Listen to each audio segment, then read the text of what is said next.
Salut les Scampis, c'est vendredi et c'est le jour du mag. Thierry? Thierry? Salut Pauline. Ah, Thierry, c'est toi? Sympa la moustache. Non, mais en fait, c'est moi, cette semaine, je présente le mag avec toi, Pauline. Ah, ok.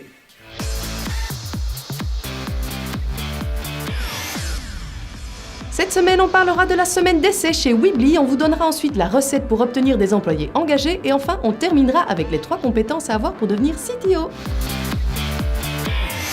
Parce qu'il n'est pas toujours évident d'évaluer un candidat et de prendre les bonnes décisions en termes de recrutement, la société Weebly, vous savez ces sites web tout faits là, a trouvé une solution pour éviter de trop se louper dans ses engagements. David Rusenko, CEO et cofondateur de la boîte, explique qu'ils ont mis en place une semaine d'essai rémunérée. Et oui, avant de faire une offre définitive, il va falloir que le candidat se mouille un peu. Cette méthode permet non seulement de tester la compatibilité du candidat avec la culture de l'entreprise, mais aussi d'évaluer sa performance au travail. Le candidat travaille sur un vrai projet qu'il doit présenter devant plusieurs collègues à la fin de sa semaine d'essai. Si les employés actuels trouvent qu'il est compatible avec la culture d'entreprise et qu'il bosse de manière performante, il se verra offrir un contrat dans l'heure qui suit la présentation. Au final, ce sont quand même 75% des candidats qui finiront par être engagés au sein de Weebly. Pour les 25% restants, il y aurait ceux qui se vendaient comme plus qualifiés qu'ils ne le sont en réalité, et puis il y a aussi les abrutis.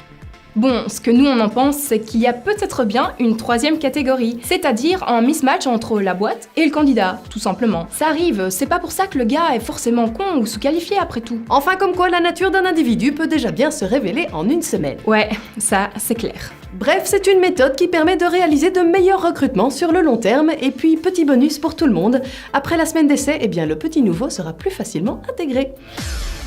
Vous l'aurez remarqué, l'engagement des employés est un sujet très tendance ces derniers temps. Anna Botello de Upworks a fait le point pour nous sur les meilleures pratiques en la matière. L'article en question fait le point sur ce qu'il se fait de mieux au niveau du top 50 de Glassdoor. L'une des thématiques sur lesquelles vous pouvez agir pour améliorer l'engagement de vos employés, c'est la santé et le bien-être. Pensez par exemple à proposer des déjeuners sains à la cantine, parce qu'en plus de se sentir bien, vos employés ne seront pas obligés de sortir des bureaux pour aller manger. Donc, ils travailleront encore plus puisqu'ils ne perdront pas de temps en dehors du bureau.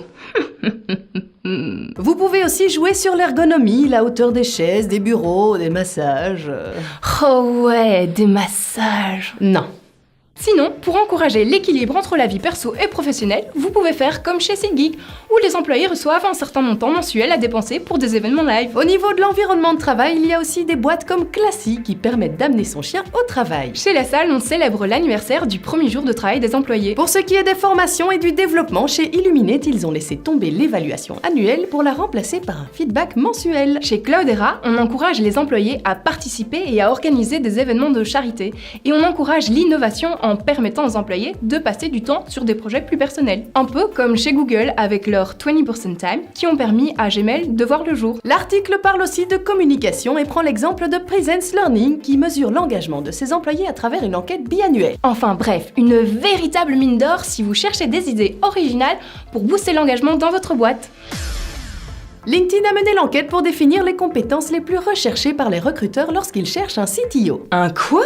Non mais tu débarques ou quoi? Un CTO quoi, un Chief Technology Officer quoi. Ah, un directeur de la technologie en somme. Ouais, en fait, c'est ça. Enfin bref, LinkedIn a retenu les 3 grandes compétences à avoir pour devenir CTO. La première, c'est le mentoring. Eh bien oui, en tant que CTO, les gens vont avoir tendance à se tourner vers vous. Il faudra donc pouvoir assurer derrière et mettre vos expériences de travail au profit des autres. La deuxième compétence est le leadership intellectuel. Oui, il faudra être capable de découvrir ses forces, de construire son autorité et puis sa crédibilité aussi. Qu'on se le dise, être un bon leader, ce n'est pas donné à tout le monde. Enfin, si vous planifiez de devenir CTO, il vous faudra aussi comprendre la finance. Eh bien oui, des éléments comme le fonctionnement d'un audit ou des taxes vont directement influencer vos possibilités d'évolution et seront cruciaux pour faire de votre business un business attractif pour les partenaires, mais aussi pour les acheteurs potentiels. Avec tout ça, on espère avoir éclairé vos lanternes pour devenir un super CTO. Et oui, parce qu'en fait, c'est un domaine super prometteur. À bon entendeur, salut!